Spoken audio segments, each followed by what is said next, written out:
నమస్తే ఫ్రెండ్స్. నేను మీ Shravani. Welcome back to Shravani's kitchen. పండగ స్పెషల్‌గా 6 రకాల స్వీట్ రెసిపీస్‌ని ఈ వీడియోలో మీతో షేర్ చేసుకోబోతున్నానండి. ప్రతి ఒక్క వంటకం చాలా చాలా బాగా కుదిరింది. మీరు పండగ రోజున ఇందులో ఏది ట్రై చేసినా సరే ఇంట్లో వాళ్ళు వంకలు పెట్టకుండా ఫ్యామిలీతో ఫుల్‌గా ఎంజాయ్ చేయొచ్చు. అలాగే మరొక ముఖ్యమైన విషయం ఏంటంటే మన ఛానల్‌లో చూపించే ఏ వంటకమైనా డీటెయిల్డ్‌గా పర్ఫెక్ట్‌గా ఉంటాయి. ఇది నేనంటున్నది కాదండి. లక్షల మంది ట్రై చేసి ఇచ్చిన ఫీడ్‌బ్యాక్ అండి. మీరు మన ఛానల్‌లో ఉన్న ఏ వంటను ట్రై చేసినా సరే పర్ఫెక్ట్‌గా కుదురుతాయి. ఇది నేనంటున్నది కాదండి. ఎన్నో లక్షల మంది ట్రై చేసి ఇచ్చిన ఫీడ్‌బ్యాక్ అండి. అయితే ఈ వీడియోలో పండగ స్పెషల్‌గా చేసుకునే రెసిపీస్‌ని మాత్రమే పెడుతున్నాను. అయితే ఏవేవి చూపిస్తున్నానంటే సేమియా పాయసం, గులాబ్ జామున్, బెల్లంతో చేసిన జిలేబీ, రవ లడ్డు, కొబ్బరి లడ్డు, గోధుమ పిండి బర్ఫీని చూపిస్తున్నాను. మరి ఆలస్యం చేయకుండా వన్ బై వన్ ఇప్పుడు చూసేద్దాం రండి. ముందుగా సేమియా పాయసాన్ని ప్రిపేర్ చేసుకుందాం. పండగ రోజున ఉదయాన్నే పాయసం చేసుకుంటాం కదా! అయితే పాయసం చల్లారినా గట్టిపడకుండా మంచి రుచిగా పర్ఫెక్ట్‌గా ఎలా చేయాలో ఈ వీడియోలో టిప్స్‌తో సహా షేర్ చేశాను. ఇంతకీ ఎలా చేయాలో ఇప్పుడు చూపిస్తాను రండి. ముందుగా ఒక గిన్నెలోకి 3 కప్పుల వరకు వాటర్‌ని తీసుకుందాం. మనం ఏ కప్పుతో అయితే సేమియాలను తీసుకుంటామో అదే కప్పుతో ఒక 3 కప్పుల వాటర్‌ని తీసుకొని వేడి చేయడానికి పెట్టండి. ఈ వాటర్ వేడయ్యేలోపు మరో పక్కన కడాయిలోకి 2 టేబుల్ స్పూన్ల నెయ్యిని తీసుకొని వేడి చేయండి.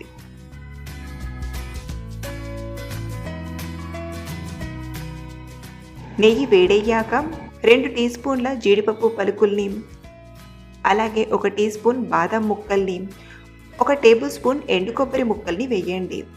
ఈ పాయసంలో ఎండు కొబ్బరి అనేది చాలా బాగుంటుంది. మీరు కావాలంటే పచ్చి కొబ్బరినైనా తీసుకోవచ్చు. వీటిని దూరగా లైట్ గోల్డెన్ కలర్లోకి వచ్చేదాకా బాగా ఫ్రై చేయాలి. ఇవి ఇలా కొంచెం ఫ్రై అయ్యాక ఇందులోనే 1 టీ స్పూన్ వరకు కిస్మిస్లను వేసి బాగా ఫ్రై చేయండి.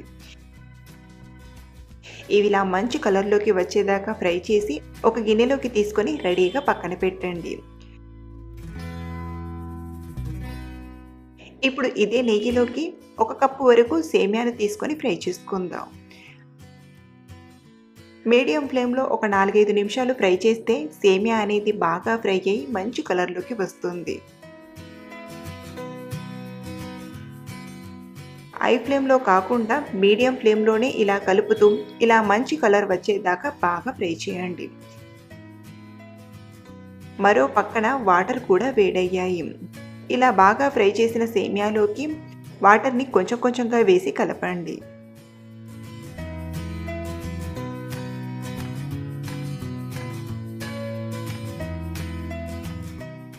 సేమియా ముద్దలేమీ లేకుండా ఇలా బాగా కలిపాక సేమియాను ఉడికించాలి. సేమియా ఉడికేలోపు మరో పక్కన ఇదే గిన్నెలోకి 1/2 లీటర్ వరకు పాలను తీసుకొని మరో పక్కన వేడి చేయడానికి పెట్టండి. చూడండి, సేమియా కూడా ఉడకడం స్టార్ట్ అయ్యింది. సేమియా అనేది ఒక 5-6 నిమిషాల్లోనే సాఫ్ట్గా ఉడుకుతుంది. మరో పక్కన పాలు కూడా వేడయ్యాయి. పాలు వేడయ్యాక స్టవ్ ఆఫ్ చేసేసి పాల గిన్నెను రెడీగా పక్కన పెట్టుకోండి. ఇప్పుడు సేమియా ఉడికిందో లేదో చూద్దాం. ఇలా కొంచెం తీసుకొని మనం నొక్కి చూస్తే సేమియా ఉడికిందో లేదో తెలిసిపోతుంది. ఇలా సేమియా బాగా ఉడికాక ఇప్పుడు ఇందులోకి మనం కాచిన 1/2 లీటర్ వరకు పాలను యాడ్ చేసుకుందాం. మీరు కావాలంటే పాలను ఈ ప్లేస్లో సగం యాడ్ చేసి సేమియా పాయసం పూర్తిగా కంప్లీట్ అయ్యాక మిగతా సగం యాడ్ చేసుకోవచ్చు. కానీ ఇక్కడ నేనైతే పూర్తిగా పాలను యాడ్ చేస్తున్నాను. ఇలా పాలను యాడ్ చేశాక ఒకసారి బాగా కలపండి. ఇలా ఈ స్టెప్స్తో పాయసం చేస్తే పాయసం అనేది చిక్కపడదు, అలాగే టేస్ట్ కూడా చాలా బాగుంటుంది. ఇప్పుడు ఇందులోకి టేస్ట్కి సరిపడా షుగర్ని యాడ్ చేసుకుందాం. షుగర్ వచ్చేసి 1/2 కప్పు వరకు పంచదారను వేయండి. మనం చేసే ఈ క్వాంటిటీకి అయితే 1/2 కప్పు పంచదార అనేది కరెక్ట్గా సరిపోతుంది. సుమారు 100 గ్రామ్స్ వరకు పంచదారను వేశాను. ఇలా పంచదార వేశాక ఒక 3 నిమిషాలు ఉడికించండి. అంటే షుగర్ మెల్ట్ అయ్యి ఇలా ఒక 3-4 పొంగులు వచ్చేదాకా ఉడికిస్తే సరిపోతుంది. చూడండి కన్సిస్టెన్సీ అనేది కొంచెం పలచగా అనిపిస్తుంది కదా. ఇది కొంచెం గోరువెచ్చగా అయ్యాక కన్సిస్టెన్సీ అనేది పర్ఫెక్ట్గా సెట్ అవుతుంది. ఇప్పుడు ఇందులోకి అర టీ స్పూన్ యాలకుల పొడిని, అలాగే మనం ఫ్రై చేసి పెట్టిన డ్రై ఫ్రూట్స్ని వేసి మిక్స్ చేయండి.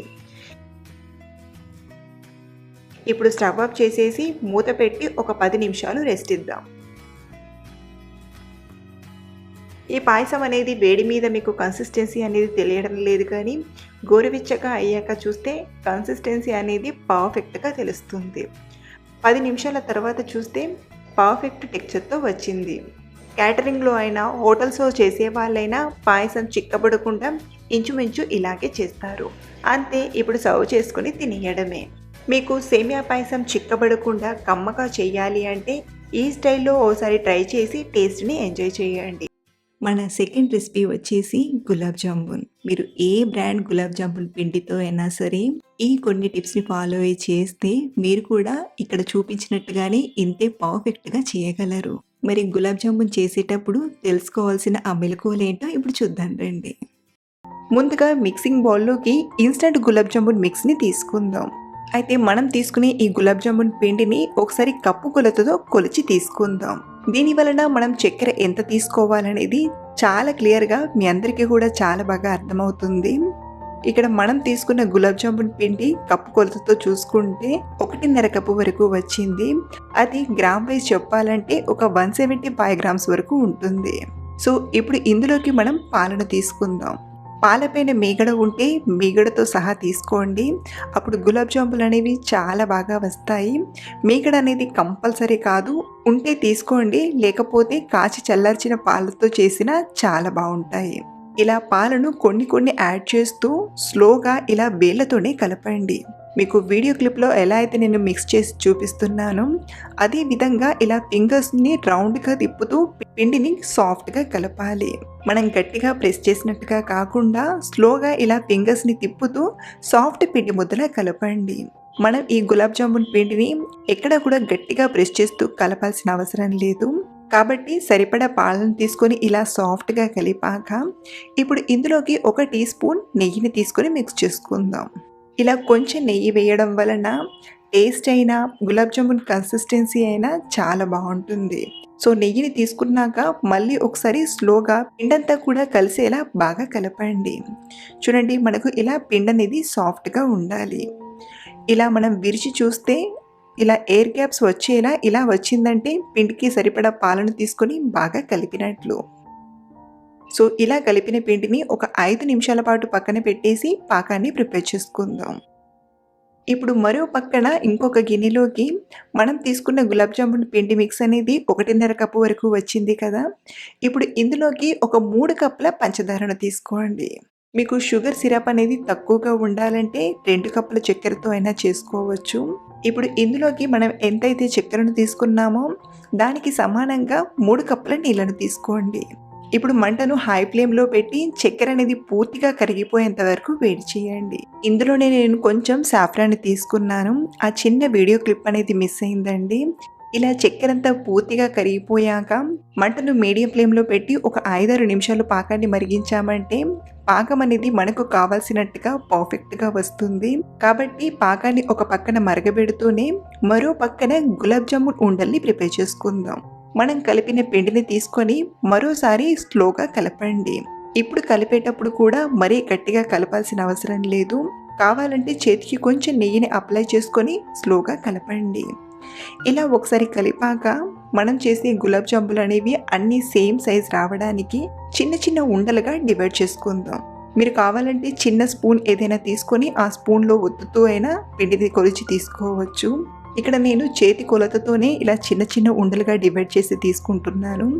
సో ఇలా డివైడ్ చేశాక అలాగే మరో పక్కన కూడా పాకాన్ని చూస్తూ పాకాన్ని మరిగించండి. ఇప్పుడు ఒక్కొక్క ఉండను తీసుకొని రౌండ్గా చేసుకుందాం. ఫస్ట్ ఇలా అరచేతిలోకి తీసుకొని కొంచెం ప్రెస్ చేసినట్టుగా చేసి ఆ తర్వాత స్లోగా రౌండ్ షేప్ వచ్చేలా చేయండి. ఇలా చేయడం వలన గులాబ్ జామున్ పైన క్రాక్స్ రాకుండా చాలా ఈజీగా చేసుకోవచ్చు. చూడండి, క్రాక్స్ రాకుండా ఇలా రౌండ్గా చేసి తీసుకోండి. ఏం లేదండి. మనం ఇలా ఒక ఉండను తీసుకొని చేతిలోకి పెట్టుకున్నాక ఫస్ట్ కొంచెం లైట్‌గా ప్రెస్ చేసినట్టుగా చేస్తూ ఆ తర్వాత స్లోగా రౌండ్‌గా తిప్పండి. ఈ చిన్న టెక్నిక్‌తో చేస్తే గులాబ్ జామున్ పైన క్రాక్స్ రాకుండా చాలా ఈజీగా చేసుకోవచ్చు. ఇక్కడ మనం గులాబ్ జామున్ పిండి సాఫ్ట్‌గా కలిపాం కాబట్టి ఈ చిన్న టెక్నిక్ ఫాలో అయ్యి చేస్తే అసలు క్రాక్స్ రాకుండా చాలా ఈజీగా చేసుకోవచ్చు. మీకు క్రాక్స్ వస్తున్నాయంటే పిండిని కొంచెం డ్రైగా కలిపారని అర్థం చేసుకోండి. అలాగే క్రాక్స్ పోవడానికి ఒక చిన్న టెక్నిక్ చెప్తానండి. ఇలా చేసిన గులాబ్ జామున్ ఉండ పైన కొంచెం పాలని గానీ లేదా వాటర్‌ని గానీ ఇలా పెట్టి వీడియో క్లిప్‌లో చూపిస్తున్నట్టుగా పైపైనే ఇలా కొంచెం రుద్దినట్టుగా చేసి ఆ తర్వాత ఉండలా చేయండి. ఇలా ఈ టెక్నిక్‌ను ఫాలో అయినా పైన ఉన్న క్రాక్స్ అన్నీ కూడా రిమూవ్ అవుతాయి.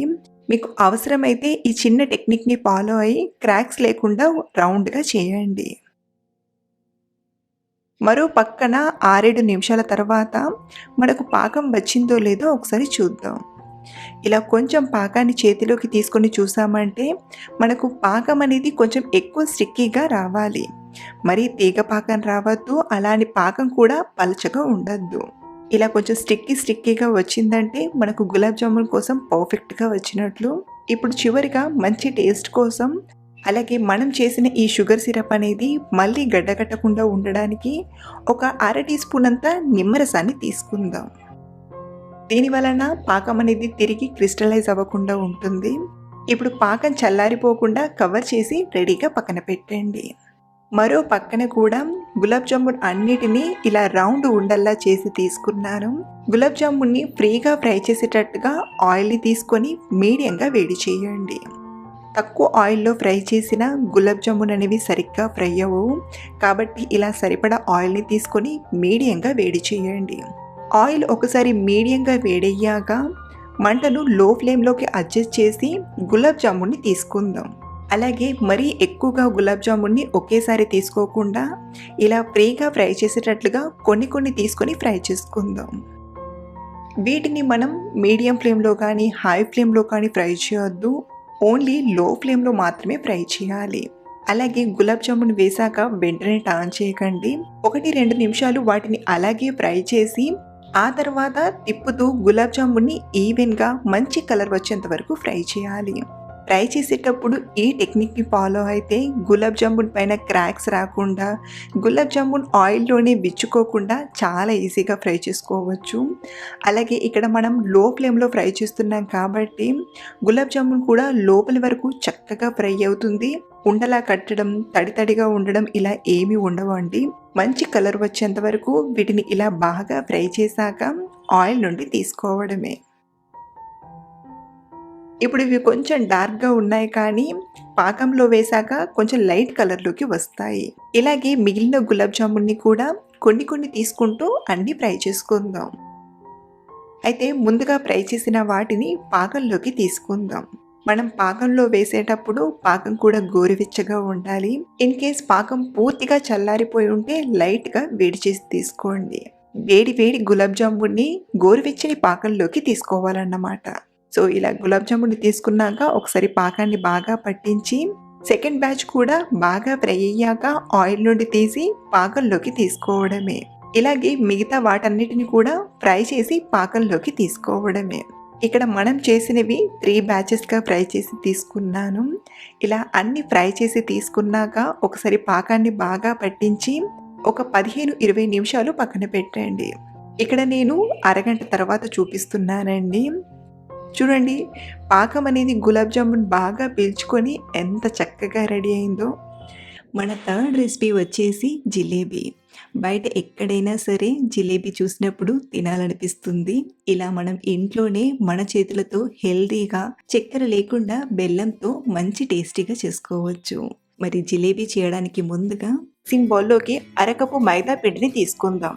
ఫ్రెండ్స్, ఈ అరకప్పు మైదా పిండితో 20-25 వరకు జిలేబీలు రెడీ అయిపోతాయి. ఒకవేళ మీకు జిలేబీలు మరీ ఎక్కువగా కావాలంటే 1 కప్పు లేదా మీ క్వాంటిటీని బట్టి పిండిని తీసుకోవచ్చు. ఇందులోనే పావు టీ స్పూన్ సాల్ట్ని, 1 టీ స్పూన్ బొంబాయి రవ్వను యాడ్ చేసుకుందాం. ఇందులో ఇలా బొంబాయి రవ్వ వేయడం వలన మనం చేసే ఈ జిలేబీలు చాలా క్రిస్పీగా ఎక్కువ టైం వరకు ఉంటాయి. ఒకసారి పిండిని కలిపి వాటర్‌ని కొంచెం కొంచెంగా వేసుకుంటూ మిక్స్ చేయండి. పిండి ముద్దలు లేకుండా ఇలా బాగా కలిపాక కన్సిస్టెన్సీకి సరిపడా వాటర్‌ని వేసి కలపండి.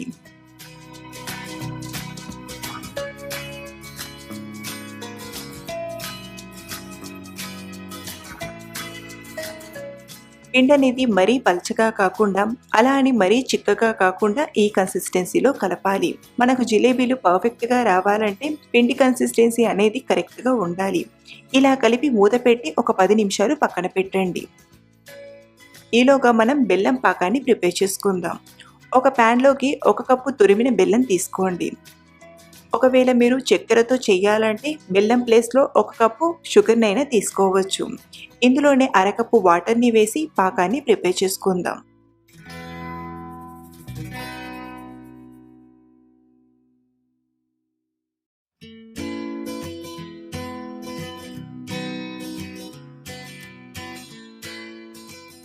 ఇలా పాకాన్ని తీసుకొని చెక్ చేస్తే ఎక్కువ స్టిక్కీగా 2 వేళ్ళు అతుక్కునేలా ఉండాలి. అలా అని తీగ పాకం కూడా రావద్దు. ఇలా స్టిక్కీగా పాకం వచ్చాక ఇందులో అర టీ స్పూన్ యాలకుల పొడిని, ఇక్కడ నేను చిటికెడంత యెల్లో ఫుడ్ కలర్‌ని వేస్తున్నాను. జస్ట్ ఇది జిలేబీ మంచి కలర్‌లో కనబడటానికి. మీరు ఇంట్లో వరకే హెల్తీగా చేసుకోవాలనుకుంటే ఫుడ్ కలర్‌ని స్కిప్ చేయొచ్చు. ఇందులోనే 1 టీ స్పూన్ నిమ్మరసాన్ని యాడ్ చేసుకుందాం. ఇలా నిమ్మరసం వేయడం వలన మనం చేసిన ఈ పాకం తిరిగి మళ్ళీ గట్టిపడకుండా పర్ఫెక్ట్‌గా ఉంటుంది. ఇప్పుడు స్టవ్ ఆఫ్ చేసేసి పాకం చల్లారకుండా మూత పెట్టి రెడీగా పక్కన పెట్టండి. మరో పక్కన చూడండి, పిండి కూడా కాస్త చిక్కపడింది. అంటే మనం ఇందులో బొంబాయి రవ్వ వేసాం కదా, రవ్వ అనేది వాటర్‌ని అబ్జర్వ్ చేసుకుంటుంది. ఇక్కడ నేను పిండి పురియడానికి నిమ్మరసం యూజ్ చేస్తున్నాను. ఒక 3 టీ స్పూన్ల నిమ్మరసాన్ని వేయండి. ఒకవేళ మీరు పెరుగుని యూజ్ చేయాలంటే 3 టీ స్పూన్ల పెరుగునైనా యాడ్ చేయొచ్చు. అలాగే ఇక్కడ నేను అర టీ స్పూన్ బేకింగ్ పౌడర్‌ని తీసుకుంటున్నాను. మీ దగ్గర బేకింగ్ పౌడర్ లేకపోతే బేకింగ్ పౌడర్ ప్లేస్‌లో బేకింగ్ సోడానైనా యూజ్ చేయొచ్చు. ఒకసారి బాగా మిక్స్ చేయండి. ఒకవేళ మీకు పిండి మరీ చిక్కగా అయి ఉంటే 1, 2 టీ స్పూన్ల వాటర్‌ని వేసి కలపండి.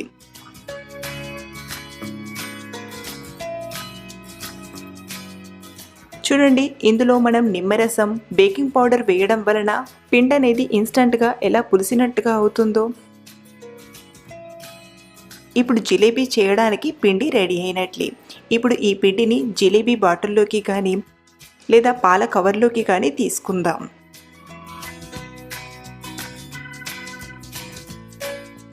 ఇప్పుడు ఈ పాల ప్యాకెట్‌కి రబ్బర్‌ని కానీ లేదా టైట్‌గా క్లిప్‌ని కానీ పెట్టి చిన్నగా హోల్ చేయండి. హోల్ అనేది మరీ పెద్దగా కాకుండా ఇలా చిన్నగా చేయండి. మీరు హోల్ పెద్దగా చేస్తే జిలేబీలు చాలా లావుగా వస్తాయి. ఇప్పుడు జిలేబీ ఫ్రై చేయడానికి ఇలా ఫ్లాట్‌గా ఉండే ప్యాన్‌ని తీసుకోండి. ఇప్పుడు డీప్ ఫ్రైకి సరిపడా ఆయిల్‌ని తీసుకొని బాగా వేడి చేయండి. ఆయిల్ ఒకసారి బాగా వేడయ్యాక మంటను మీడియం ఫ్లేమ్‌లోకి అడ్జస్ట్ చేసి జిలేబీలను చేసుకుందాం. ఒకవేళ మీరు జిలేబీలు ఫస్ట్ టైం చేస్తుంటే ఇలా డైరెక్ట్‌గా ఆయిల్‌లోనే చేయకుండా ఫస్ట్ ఏదైనా ప్లేట్‌లో ట్రై చేసి ఆ తర్వాత ఇలా వేడి వేడి ఆయిల్‌లో జిలేబీలను చేయండి. జిలేబీ షేప్ అనేది పాడవకుండా పర్ఫెక్ట్‌గా వస్తాయి. ఇలా చేసిన జిలేబీలను వెంటనే టర్న్ చేయకుండా కొంచెం గట్టిపడ్డాక మరో పక్కకి టర్న్ చేయండి. అలాగే జిలేబీలను హై ఫ్లేమ్‌లో కాకుండా మీడియం ఫ్లేమ్‌లోనే ఫ్రై చేయండి. ఇలా ఫ్రై అయ్యి క్రిస్పీగా వచ్చాక ఆయిల్ నుండి తీసిన వేడి వేడి జిలేబీలను వెంటనే గోరువెచ్చని పాకంలో వేసి పాకాన్ని బాగా పట్టించండి. జిలేబీ చల్లారితే పాకం అనేది సరిగ్గా పట్టుకోదు. కాబట్టి జిలేబీ వేడిగా ఉన్నప్పుడే గోరువెచ్చని పాకంలో వేసి ఒక 30 to 40 సెకండ్స్ పాకాన్ని బాగా పట్టిస్తే సరి. పాకం అనేది జిలేబీకి బాగా పడుతుంది. ఇలా పాకం బాగా పట్టించాక వేరొక ప్లేట్లోకి తీసుకొని పక్కన పెట్టండి.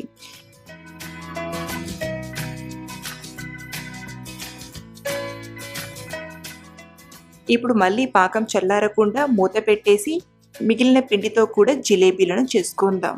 అలాగే ఆయిల్ చల్లారితే జిలేబీ అనేది సరిగ్గా రాదు. ఆయిల్ వేడయ్యాకే మంటను మీడియం ఫ్లేమ్‌లో పెట్టి జిలేబీలను చేయండి. జిలేబీ ఫ్రై అయినవి అయినట్టుగా గోరువెచ్చని పాకంలో వేసి పాకాన్ని బాగా పట్టించి ఒక 30-40 సెకండ్స్ తర్వాత ప్లేట్లోకి తీసుకోండి. ఇలాగే పిండి మొత్తం కూడా చేసి తీసుకోవడమే. ఒకవేళ మీరు జిలేబీ చేసేటప్పుడు పాకం చల్లారిపోయి ఉంటే మరి కాస్త వేడి చేసి తీసుకోండి. పాకం జిలేబీ చల్లారిన తర్వాత పాకంలో వేసిన పాకం అనేది జిలేబీకి సరిగ్గా పట్టదు. కాబట్టి ఈ విషయాన్ని గుర్తుంచుకొని జిలేబీలను చేయండి. మన ఫోర్త్ రెసిపీ వచ్చేసి రవ్వ లడ్డు. ఈ లడ్డూలు చాలా సింపుల్ వేలో పెద్దగా కష్టం లేకుండా మంచి రుచిగా చేసుకోవచ్చు. అలాగే ఈ రవ్వ లడ్డూలు మంచి రుచిగా మృదువుగా ఉంటాయి. మరి ఈ రవ్వ లడ్డూలు చేయడానికి ఈ మెజర్మెంట్స్ కరెక్ట్ గా ఫాలో చేస్తే చాలా బాగా వస్తాయండి.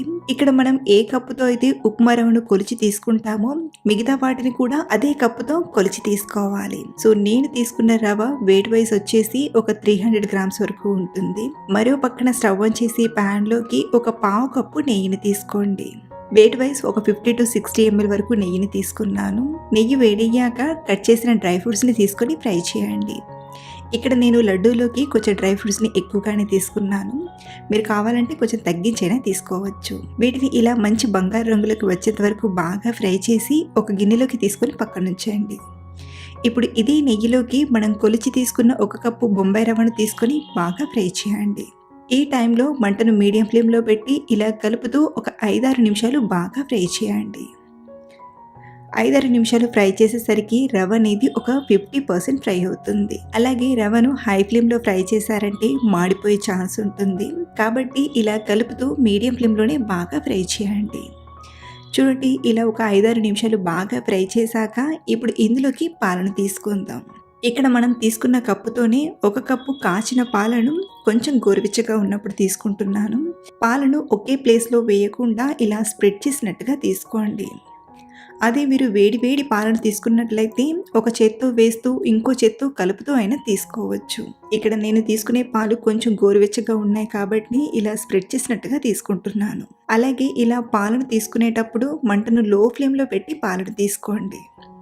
సో ఇలా కంప్లీట్గా పాలను తీసుకున్నాక అంతా కలిసేలా ఒకసారి చక్కగా కలపండి. ఈ టైంలో రవ్వ అనేది కొంచెం ముద్దలు కట్టే ఛాన్స్ ఉంటుంది.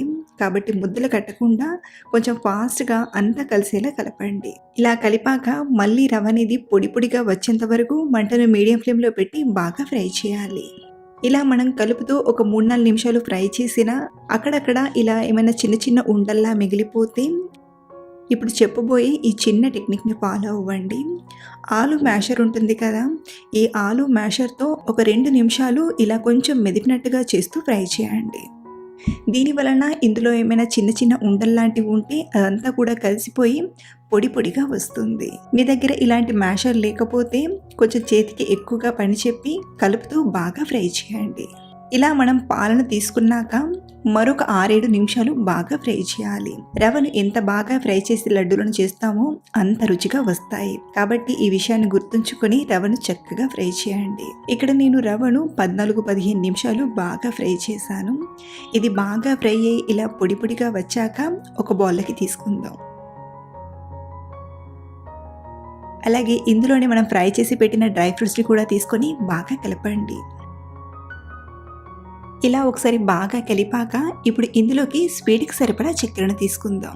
మనం ఏ కప్పుతో అయితే రవ్వను తీసుకున్నామో అదే కప్పుతో ఒక అరకప్పు వరకు చక్కెరను తీసుకోండి. అలాగే ఇందులోనే మంచి ఫ్లేవర్ కోసం 4-5 యాలకులను తీసుకొని మెత్తగా గ్రైండ్ చేయండి. ఇలా మెత్తగా గ్రైండ్ చేసిన ఈ పంచదార పొడిని రవ్వలోకి తీసుకొని బాగా కలపండి. ఇలా ఒకసారి బాగా కలిపాక లడ్డు చుట్టడం వీలవుతుందో లేదో ఇలా కొంచెం తీసుకొని లడ్డు చుట్టేలా చూడండి. మీకు ఈ టైంలో లడ్డు చుట్టడం ఈజీగా వస్తే ఇలాగైనా లడ్డులను చుట్టచ్చు. బట్ ఇక్కడ నాకు కొంచెం డ్రైగా అనిపిస్తుంది కాబట్టి ఇందులోకి 1 లేదా 2 టేబుల్ స్పూన్ల వరకు నెయ్యిని బాగా వేడి చేసి తీసుకుంటున్నాను. ఇలా నెయ్యి వేసి చేయడం వలన లడ్డూలు రుచిగా చాలా మృదువుగా ఉంటాయి. అలాగే ఇలా నెయ్యి వేసి చేయడం వలన లడ్డూలు 20 రోజుల వరకు నిల్వ ఉంటాయి. ఇలా కాకుండా మీరు ఒక వారం రోజుల్లోనే తినేటట్లయితే నెయ్యికి బదులుగా కాచిన పాలను తీసుకొనైనా చేయొచ్చు. ఇలా ఒకసారి బాగా కలిపాక లడ్డూలా ప్రిపేర్ చేయడమే. కావలసినంత తీసుకొని ఇలా లడ్డూలా రౌండ్గా చేసి తీసుకోండి. మీకు నచ్చితే ఈ లడ్డూలోకి ఒక పావు కప్పు డెసికేటెడ్ కోకోనట్ పౌడర్నైనా లేదా ఎండు కొబ్బరి పొడినైనా తీసుకొని చేసుకోవచ్చు. ఇలాగే అన్ని లడ్డూలను చేసి తీసుకోవడమే. చూసారా? ఇలా చేస్తే రవ్వ లడ్డూలు గట్టిగా రాకుండా మృదువుగా చాలా టేస్టీగా ఉంటాయి. మన ఫిఫ్త్ రెసిపీ వచ్చేసి కొబ్బరి లడ్డూలు. పండగ తర్వాత ఇంట్లో పచ్చి కొబ్బరి మిగిలిపోతూ ఉంటుంది. కాబట్టి ఈ టేస్టీ కొబ్బరి లడ్డూలు డెఫినెట్‌గా ట్రై చేయండి. ఇక్కడ నేను ఈ లడ్డూలను చేయడానికి ఫుల్ కొబ్బరికాయని తీసుకున్నాను. మీ దగ్గర మిగిలిపోయిన పచ్చి కొబ్బరికాయ లేకపోతే ఒక టెంకాయను కొట్టైనా లడ్డూలను ప్రిపేర్ చేసుకోవచ్చు. అలాగే ఈ కొబ్బరికాయ అనేది షెల్ నుండి ఈజీగా ఊడి రావడానికి మీకు ఒక టిప్ చెప్తానండి. మనం కొట్టిన కొబ్బరికాయని కాసేపు ఫ్రిడ్జ్‌లో పెట్టి ఆ తర్వాత డిమోల్డ్ చేసామంటే షెల్ నుండి కొబ్బరి అనేది ఈజీగా సెపరేట్ అవుతుంది. అదే మనం కొట్టిన వెంటనే షెల్ నుండి కొబ్బరిని సెపరేట్ చేయాలంటే కాసేపు వేడి చేసి తీసినా షెల్ నుండి ఈజీగా కొబ్బరి అనేది సెపరేట్ అవుతుంది. సో ఇలా షెల్ నుండి కొబ్బరిని తీసుకున్నాక అవుట్ సైడ్ ఈ బ్రౌన్ పార్ట్ని స్లోగా ఇలా నైఫ్తో తీసేయండి. లేదా పీలర్తో స్లోగా పీల్ చేసిన ఈ బ్రౌన్ పార్ట్ అనేది వచ్చేస్తుంది. అలాగే ఈ బ్రౌన్ పార్ట్ తీసేసి లడ్డు చేయడం వలన ఒక బెనిఫిట్ కూడా ఉందండి. మనం ఈ కొబ్బరి తిన్నా కానీ దగ్గు రాకుండా ఉంటుంది. సో ఇలా పూర్తిగా బ్రౌన్ పార్ట్ని తీసేసి ముక్కలుగా కట్ చేసి తీసుకోండి. కట్ చేసిన కొబ్బరి ముక్కల్ని ఏదైనా కప్పు కొలతతో కొలిచి తీసుకోండి. ఇక్కడ నేను తీసుకున్న కొబ్బరికాయ అనేది ముక్కలుగా కట్ చేశాక 1.5 కప్పు వరకు కొబ్బరి ముక్కలు అనేవి వచ్చాయి. ఈ కొలతతోనే నేను షుగర్ ఎంత తీసుకోవాలో చెప్తాను. ముందుగా ఈ కొబ్బరి ముక్కల్ని మెత్తగా గ్రైండ్ చేయండి. ఇలా ఒకసారి బాగా గ్రైండ్ చేశాక ఇప్పుడు ఇందులోకి 1/4 కప్పు చక్కెరను తీసుకోండి. 1 కప్పు కొబ్బరి ముక్కలకు 1/2 కప్పు చక్కెర కొలత అన్నమాట. మీరు ఎన్ని కప్పుల కొబ్బరి ముక్కలను తీసుకుంటే అందులో సగం చక్కెరను తీసుకోవాలి. ఈ కొలతతో తీసుకున్నారంటే స్వీట్ అనేది కరెక్ట్గా సరిపోతుంది.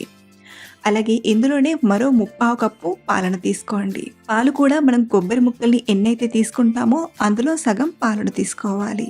అలాగే ఇక్కడ నేను పచ్చి పాలను తీసుకుంటున్నానండి.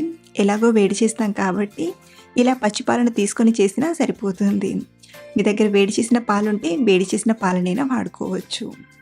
చూడండి ఇలా మెత్తగా గ్రైండ్ చేశాక ఇలా గ్రైండ్ చేసిన దీన్ని ఒక ప్యాన్లోకి తీసుకుందాం. ఇప్పుడు మంటను హై టు మీడియం ఫ్లేమ్ మధ్యలో పెట్టి బాగా ఉడికించండి. ఇలా కలుపుతూ ఇది కొంచెం దగ్గర పడేంత వరకు బాగా ఉడికించండి. మనకు ఇదంతా కొంచెం దగ్గర పడి ప్యాన్కి అతుక్కోకుండా ఉండాలి. ఇలా కలుపుతూ ఒక 2-3 నిమిషాలు ఉడికించేసరికి ఇదంతా కూడా కొంచెం సిల్కీ టెక్స్చర్లా వస్తుంది. ఇలాగే కలుపుతూ ఇది ఇంకొంచెం దగ్గర పడేంత వరకు ఉడికించండి. ఇందులో మనం ఎక్స్ట్రాగా ఆయిల్ కానీ నెయ్యి కానీ ఏది తీసుకోవాల్సిన అవసరం లేదండి. కొబ్బరిలో ఉన్న న్యాచురల్ ఆయిల్తోనే లడ్డూలు చాలా సాఫ్ట్గా వస్తాయి. చూడండి కాస్త దగ్గర పడడం స్టార్ట్ అయింది కదా. ఇలాగే కలుపుతూ మరొక 2 నిమిషాలు ఉడికించండి. ఇలా దగ్గర పడి ప్యాన్కి కొంచెం ఇలా సెపరేట్ అవుతున్నప్పుడు మనకు కన్సిస్టెన్సీ అనేది కరెక్ట్గా వచ్చిందో లేదో తెలియడానికి చిన్నగా ఇలా తీసుకొని ఉండలా చుట్టి తీసుకోండి. ఇలా మనకు ఉండ షేప్లో వచ్చిందంటే కన్సిస్టెన్సీ అనేది బాగా వచ్చినట్లు. ఉండ అనేది మీకు సరిగ్గా చుట్టడం రాక ఇంకా విడిపోతున్నట్టుగా అనిపించినా లేదా పల్చగా అనిపించినా మరో 1-2 నిమిషాలు కలుపుతూ ఉడికించండి. ఇక్కడ మనకైతే బాగా వచ్చింది కాబట్టి చివరిగా మంచి ఫ్లేవర్ కోసం 1/2 టీ స్పూన్ యాలకుల పొడిని తీసుకొని మరొకసారి బాగా కలిపి స్టవ్ ఆఫ్ చేసేయడమే. ఇలా చేసిన లడ్డూ మిక్స్ని ఒక ప్లేట్లోకి తీసుకొని లడ్డూలా చుట్టి తీసుకుందాం. ఇక్కడ నేను డ్రై ఫ్రూట్స్ ఏమీ వేయకుండా ప్లెయిన్గా లడ్డూలను ప్రిపేర్ చేస్తున్నానండి. అది మీరు ఇందులో డ్రై ఫ్రూట్స్ని తీసుకోవాలనుకుంటే సన్నగా డ్రై ఫ్రూట్స్ని తరిగి కాస్త నెయ్యిలో ఫ్రై చేసైనా తీసుకోవచ్చు, లేదా నెయ్యి వేయకుండా అలాగే ఫ్రై చేసైనా తీసుకోవచ్చు. కాస్త చల్లారాక కొద్ది కొద్దిగా తీసుకుంటూ ఉండల్లా చుట్టి తీసుకుందాం. ఇలా కాస్త చుట్టాక చేతిలోనే ఇలా కొంచెం రోల్ చేసామంటే మంచి రౌండ్ షేప్లో వస్తుంది. స్వీట్ తినాలనిపించినప్పుడు ఇలా నిమిషాల్లో కొబ్బరి లడ్డును చేసుకొని కమ్మగా తినేయచ్చు. మనం ఫ్రెష్ కొబ్బరికాయతో ఈ లడ్డూలను ప్రిపేర్ చేసాం కాబట్టి ఆ ఫ్లేవర్తో చాలా రుచిగా ఉంటాయి. ఇలా అన్ని లడ్డూలను చుట్టాక ఇక్కడ నేను లడ్డూలను కొబ్బరి పొడిలో కొంచెం కోట్ చేసి తీసుకుంటున్నాను. ఈ కొబ్బరి పొడిని నేను ముందుగానే ప్రిపేర్ చేసి పెట్టుకున్నానండి. ఎలా తయారు చేశానంటే పచ్చి కొబ్బరికి ఉండే బ్రౌన్ పార్ట్ని తీసేసి ముక్కలుగా కట్ చేసి గ్రైండ్ చేసి తీసుకోవాలి. అలా గ్రైండ్ చేసిన పచ్చి కొబ్బరిని ప్యాన్లోకి తీసుకొని తడిపోయేంత వరకు డ్రై రోస్ట్ చేసామంటే పొడి పొడిగా అవుతుంది. అలా పొడి పొడిగా అయ్యిందంటే మనకు ఇలా కొబ్బరి పొడి తయారైపోయినట్లే. ఇది ఆప్షనల్ మాత్రమే అండి. మీరు కావాలంటే ఈ స్టెప్ని స్కిప్ చేసైనా చేయొచ్చు. బట్ ఇలా కొబ్బరి పొడిని అప్లై చేయడం వలన బయట స్వీట్ షాప్లో కూడా ఆ లుక్ అనేది వస్తుంది. మన లాస్ట్ రెసిపీ వచ్చేసి బెల్లం కాంబినేషన్తో ఈ బర్ఫీ టేస్ట్ చాలా చాలా బాగుంటుంది. మరి లేట్ చేయకుండా కమ్మగా నోరూరించే ఈ మృదువైన బర్ఫీని ఎలా చేయాలో ఇప్పుడు చూసేద్దాం రండి. ఇక్కడ ఈ స్వీట్‌ని హెల్తీగా చేయడానికి నేను బెల్లం వాడుతున్నాను. సో మనం ముందుగానే బెల్లాన్ని తీసుకొని సన్నగా తరిగి తీసుకోండి. ఇలా ఎంత సన్నగా తరిగి తీసుకుంటామో మనకు ఈ స్వీట్ చేయడం అంత ఈజీ అవుతుందండి. సో ఇలా ఒక అరకప్పు వరకు బెల్లాన్ని సన్నగా తరిగి తీసుకోండి. మరో పక్కన స్టవ్ ఆన్ చేసి ప్యాన్లోకి ఒక ముప్పావు కప్పు గోధుమ పిండిని తీసుకోండి. అలాగే ఒక పావు కప్పు శనగపిండిని తీసుకొని మంటను మీడియం ఫ్లేమ్లో పెట్టి ఒక 2-3 నిమిషాలు బాగా వేపండి. ఇలా మనం ముందుగా నెయ్యి వేయకుండా ఒక 2-3 నిమిషాలు బాగా వేపాలి. అలాగే అడగనేది మాడిపోకుండా ఇలా కంటిన్యూస్గా కలుపుతూ ఫ్రై చేయండి. అలాగే ఇక్కడ మనం ఈ స్వీట్ కోసం గోధుమ పిండి శనగపిండి 2 తీసుకున్నాం కదా. మీరు కావాలంటే మొత్తం గోధుమ పిండితో అయినా చేయొచ్చు, లేదా మొత్తం శనగపిండితో అయినా ఈ స్వీట్ని ప్రిపేర్ చేసుకోవచ్చు. ఒక 2-3 నిమిషాలు ఇలా ఫ్రై చేశాక ఇందులోకి మనం ఏ కప్పుతో అయితే పిండిని తీసుకున్నామో అదే కప్పు కొలతతో ఒక అరకప్పు నెయ్యిని తీసుకోండి. సో ఇలా తీసుకున్న అరకప్పు నెయ్యిని కొద్ది కొద్దిగా వేసుకుంటూ బాగా ఫ్రై చేయండి. మనం నెయ్యిని ఒకేసారి వేసి ఫ్రై చేస్తే ఒక్కోసారి నెయ్యి క్వాంటిటీ అనేది ఎక్కువైపోతుంది. కాబట్టి ఇలా కొద్ది కొద్దిగా వేస్తూ ఫ్రై చేయండి. అలాగే మనం ఇలా నెయ్యి వేసి ఫ్రై చేసేటప్పుడు ముందుగా పిండి నెయ్యిని బాగా పీల్చుకుంటుంది. ఎలా అయితే పిండి బాగా ఫ్రై అవుతుందో అలా నెయ్యి అనేది లైట్గా సెపరేట్ అవుతుంది. అలాగే మంటను మీడియం ఫ్లేమ్లో పెట్టి ఇలా కలుపుతూ బాగా ఫ్రై చేయండి. మనం ఈ పిండిని ఎంత చక్కగా ఫ్రై చేస్తామో మనకు స్వీట్ అనేది అంత టేస్టీగా కుదురుతుందండి. కాబట్టి కనీసం ఒక 10-12 నిమిషాల పాటు బాగా ఫ్రై చేయండి.